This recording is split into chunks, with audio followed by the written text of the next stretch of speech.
ರಾಗಿಯ ಮುದ್ದೆ ಮುರಿಸಿ ಉಪ್ಪೆಸರಿನ ಖಾರ ಕಲಸಿ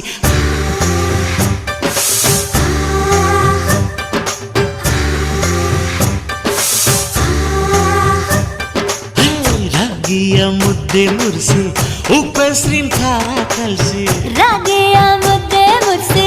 ಉಪ್ಪೆಸರಿನ ಖಾರ ಕಲಸಿ ಬೆಳ್ಳನೆ ಬೆಳ್ಳದಿಂಗಳಲ್ಲುಂಡೆದ್ದು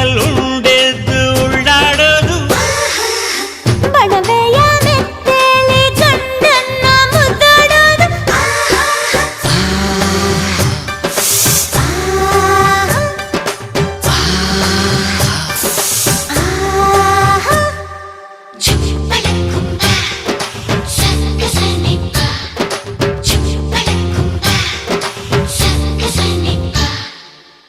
ಪಿಂಡಿಯ ಬೆಲ್ಲ ಕುಟ್ಟಿ ಹೆಂಚಗಲ ಒಬ್ಬ ತಟ್ಟಿ